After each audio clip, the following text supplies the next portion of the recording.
1973 Oscar पुरस्कार समारोह। Mario Puzo द्वारा लिखित और फ्रांसिस कोपोला द्वारा निर्देशित गॉडफादर। इस फिल्म को सर्वश्रेष्ठ फिल्म, सर्वश्रेष्ठ अभिनेता का पुरस्कार घोषित किया गया था। Say that those nominated for the best performance by an actor are Marlon Brando in The Godfather.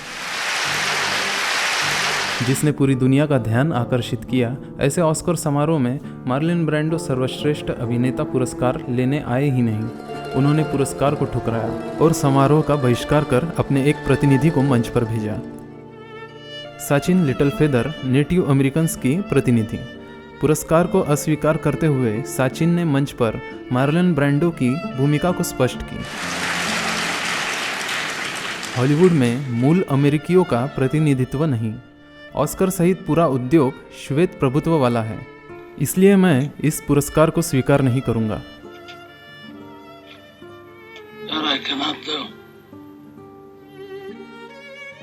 Marlon Brando की इस क्रांतिकारी भूमिका ने बॉलीवुड में भारी हलचल मचाई। ऑस्कर के इतिहास में आज भी यह एक क्रांतिकारी घटना के रूप में जाना जाता है। फिल्म गॉडफादर भारतीय सिनेमा प्रेमियों में शायद ही किसी को पता ना हो।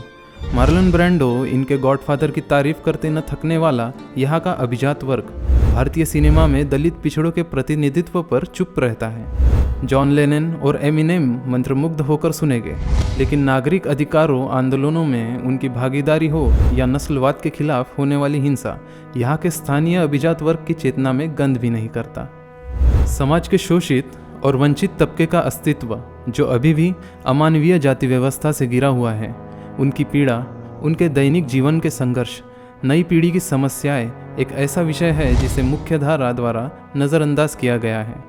वास्तव में यह कहा जा सकता है कि सिनेमा उस समाज का दर्पण है।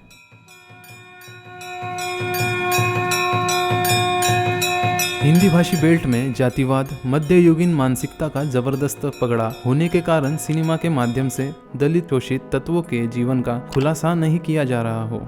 वहाँ इन सामाजिक तत्वों के लिए कोई जगह नहीं। यदि इस तरह का प्रयोग किया जाता है तो भी सवाल यह है कि हिंदी भाषी दर्शक इस कंटेंट को कितना स्वीकार कर सकते हैं।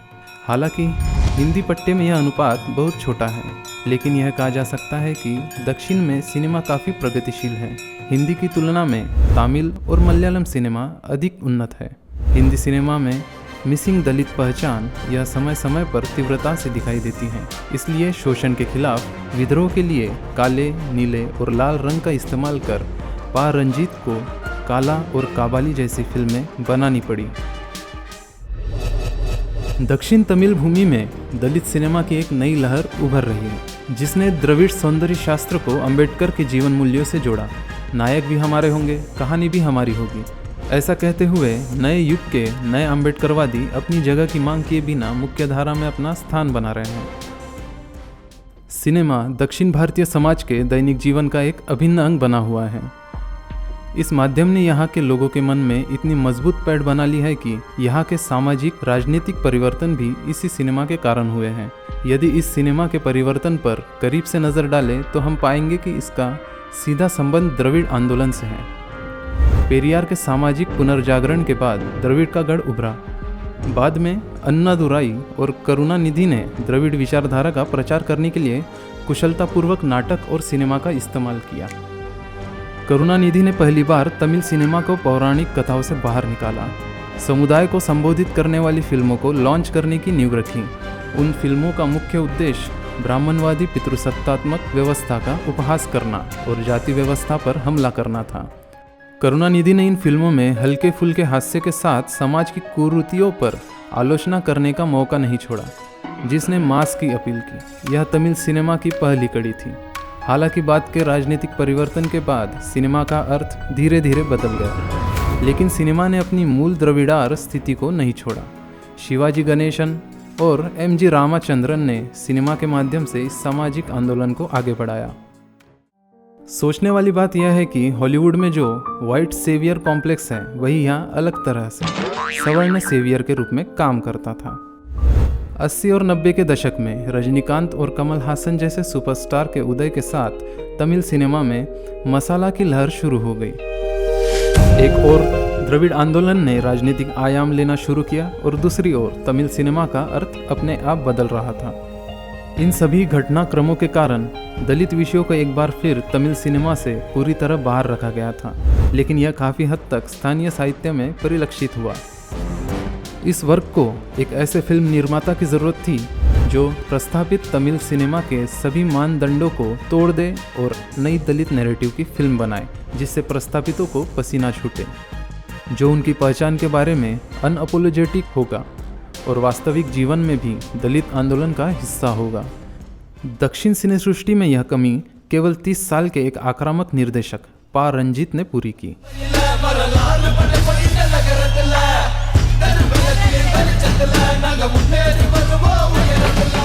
अम्बेडकरवादी मूल्यों के एक सूत्र को जोड़ते हुए रंजीत ने ऐसी फिल्में बनानी शुरू की जिन्होंने व्यवस्था को हिला दिया। चेन्नई में पैदा हुए रंजीत ने बचपन में ही नस्लवाद देखा था। उन्होंने अपनी बस्ती के जीवन का विस्तार से अध्ययन किया था। तमिल सिनेमा में दलितों के प्रतिनिधित्व से वह परेशान था। दलित किरदारों का सिंबोलिज्म अम्बेडकर के जीवन मूल्यों में निहित किया जाना चाहिए। इसी बेचैनी से निकलकर उन्होंने अपनी फिल्म आतकटी बनाई। आतकटी फिल्म वाड़ चेन्नई में रहने वाले एक सामान्य दलित लड़के के जीवन को दर्शाता है। इसमें कोई हीरोइज्म नहीं था। वाड़ चेन्नई के युवा लड़के, उनके दैनिक जीवन, उनके प्रेम संबंधों को आसानी से दिखाया गया था। उन्होंने नीले रंग का इस्तेमाल अम्बेडकरी सिंबोलिज्म के रूप में किया। रंजीत कहते थे कि शोषित का जीवन लोक कथाओं पर निर्भर है। मैं हमारे पड़ोस से लोकगीत सुनकर बड़ा हुआ हूँ, लेकिन मैंने कभी इन गीतों को मुख्य धारा में नहीं देखा। इसलिए आतकटी में RDN गनामईल यह गीत शामिल किया गया और कुछ ही दिनों में यह गीत दक्षिण चेन्नई में सार्वजनिक कार्यक्रमों से लेकर उच्च श्रेणी की पार्टियों तक में बजने लगा।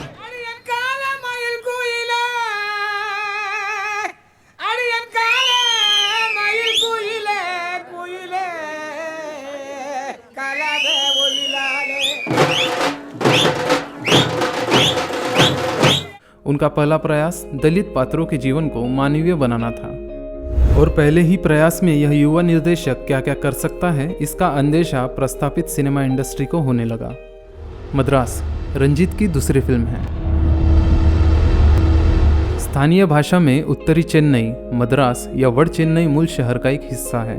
दलितों मजदूर वर्ग के इस इलाके का सामाजिक और राजनीतिक आंदोलन का बहुत लंबा इतिहास रहा है। यहाँ दलित वर्ग के जीवन को समझे बिना इस क्षेत्र के बारे में एक समझ पहले से ही उच्च वर्ग में फैल गई है। इसका कारण यह है कि इस भाग को सिनेमा में आज तक पूरी तरह से आपराधिक रूप में दिखाया गया है। यहाँ के लोगों की छवि गंदे, शराबी, पॉकेटमार के रूप में आज तक सफ़ेद समाज में चित्रित की गई थी। तथाकथित स्वर्ण जातियों के मन में यह पूर्वाग्रह हमेशा रहता है। यह चरित्र चित्रित करने आता है, लेकिन जब उसी मोहल्ले का कोई व्यक्ति अपनी कहानी कहता है तो वंचित की दुनिया बिल्कुल अलग होती है। रंजीत ने मद्रास सिनेमा में पहली बार इस बस्ती का दूसरा पक्ष दिखाया। यहाँ के लोग भी एक सामान्य जीवन जीते हैं। यहाँ के बच्चे IT सेक्टर में काम करते हैं, घर का प्रबंधन करते हैं। इसी के साथ वे सामाजिक आंदोलन में समान रूप में शामिल हैं। दो स्थानीय समूहों के बीच राजनीतिक रस्साकशी दिखाते हुए मद्रास वहाँ के दलितों के दैनिक जीवन को प्रभावी ढंग से प्रस्तुत करता है।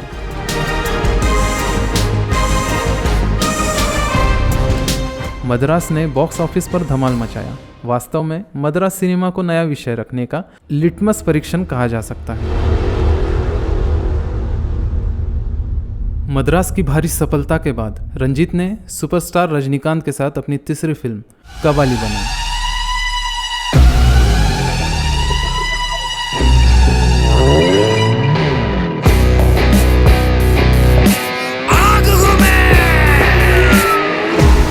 कबाली वास्तव में पहली मेनस्ट्रीम दलित अम्बेडकराइट फिल्म है।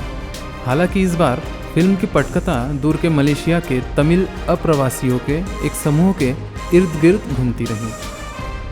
रंजीत ने अपनी कहानी बताने के लिए रजनीकांत के स्टारडम का पूरा इस्तेमाल किया। कबाली है ये।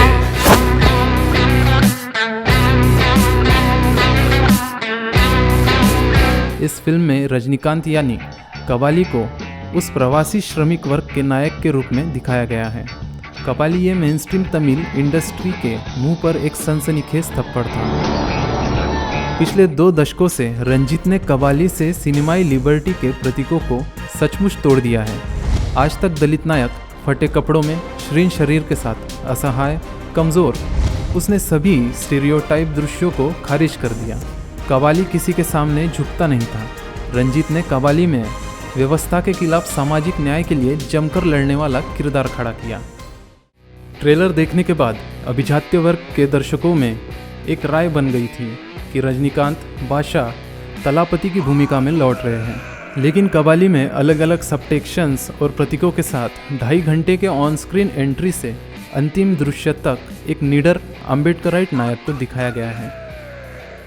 कव्वाली पर ही रुके वो रंजीत कैसे?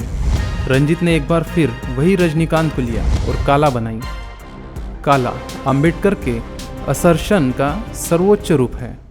काला कैसा नाम है रे? काला मतलब काल, काल हरिकालन, जंग में लड़कर बचाता है। मुंबई के धारावी मलिन बस्तियों में रहने वाले एक दलित समूह की कहानी काला के माध्यम से बताई गई है। बेशक महाराष्ट्र के प्रगतिशील हलकों में इस कहानी के बारे में बहुत चर्चा हुई। यहाँ के अम्बेडकरवादी लोगों ने फिल्म काला को सराहा। काला आइडेंटिटी पॉलिटिक्स के बारे में इतना गहन था कि काला का पहला दृश्य भीमवाड़ा में बुद्ध विहार से शुरू होता है। काला शोषित वर्ग के सामूहिक संघर्ष, अम्बेडकरवाद, नारीवाद, प्रांतवाद, फैसिज्म, दलित समुदाय में समूह भावना, अब्राह्मणी सौंदर्य शास्त्र, भाषाई हिंसा, ऐसे सभी विषयों को आगे बढ़ाता है। काला पिछड़े वर्ग की पहचान, सामाजिक न्याय के लिए उनकी लड़ाई की सामूहिक जीत थी। सिनेमा के माध्यम से आपका नायक, आपकी कहानी, आपके नैरेटिव को प्राप्त करने के लिए आपको एक ऑर्गेनाइजेशन की ज़रूरत होती है। लेखकों, निर्देशकों, संगीतकारों से लेकर टेक्नीशियन तक आपका होना ज़रूरी है। इसे पहचानते हुए रंजीत ने अपना खुद का प्रोडक्शन हाउस शुरू किया, नीलम प्रोडक्शन के नाम से। यहाँ पर्दे पर उनके अपने नायक होंगे और पर्दे के पीछे उनके अपने कलाकार होंगे। नीलम प्रोडक्शंस ने एक नए दलित निर्देशक मारी सेल्वराज से परियरूम पेरूमल फिल्म बनवाई।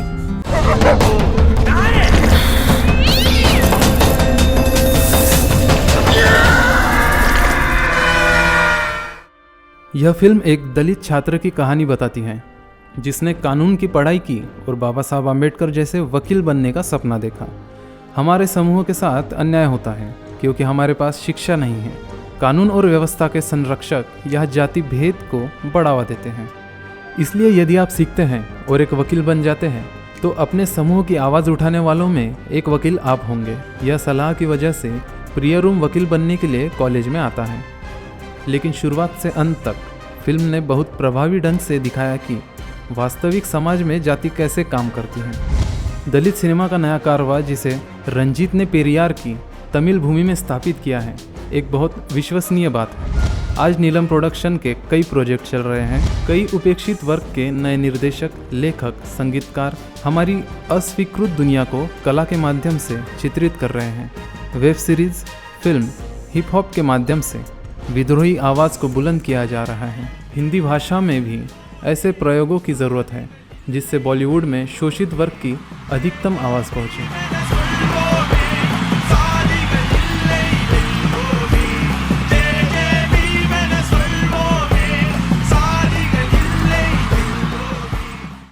कुगई लाइब्रेरी। पा रंजीत न केवल एक उत्कृष्ट निर्देशक है बल्कि वे नई पीढ़ी को अंबेडकर की कला और दर्शन के साथ सिनेमा के उत्पादन को सिखाने वाली विभिन्न पहलों के माध्यम से एक प्रयोगात्मक मार्गदर्शक भी हैं। चेन्नई की कुगई लाइब्रेरी इस दृष्टि में एक बड़ा सांस्कृतिक केंद्र है।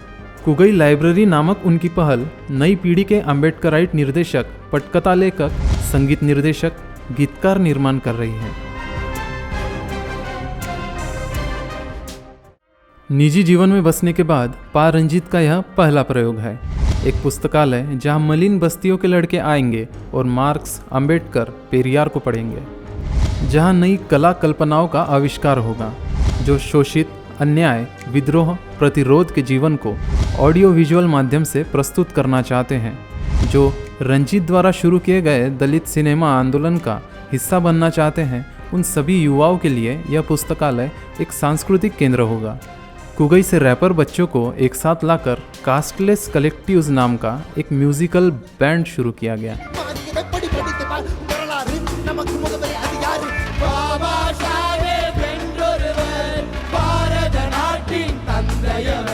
कुगई में इस तरह के कई नए प्रयोग हो रहे हैं।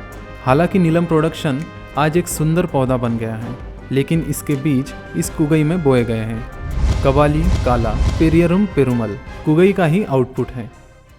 लेखक द्वारा पारंजित को पूछा गया कि जिस तरह अमेरिका में अश्वेत आंदोलन से ब्लैक सिनेमा का जन्म हो सकता है, उसी तरह एक स्वतंत्र दलित आम्बेडकरवादी सिनेमा क्यों नहीं खड़ा हो सकता। इस पर रंजीत अन्ना ने मुस्कुराते हुए कहा, आप महाराष्ट्र से हो ना, दलित पैंथर आंदोलन जानते ही होंगे। दलित पैंथर सिर्फ कुछ आक्रामक युवाओं का संगठन नहीं था, उसकी शुरुआत साहित्य से हुई थी। यह व्यवस्था के खिलाफ एक सांस्कृतिक क्रांति थी। सिनेमा की बात करते हुए उन्होंने कहा, मुझे नहीं पता कि आज क्या हुआ, लेकिन अब हम खड़े हैं and we are not going to stop. Okay वाह।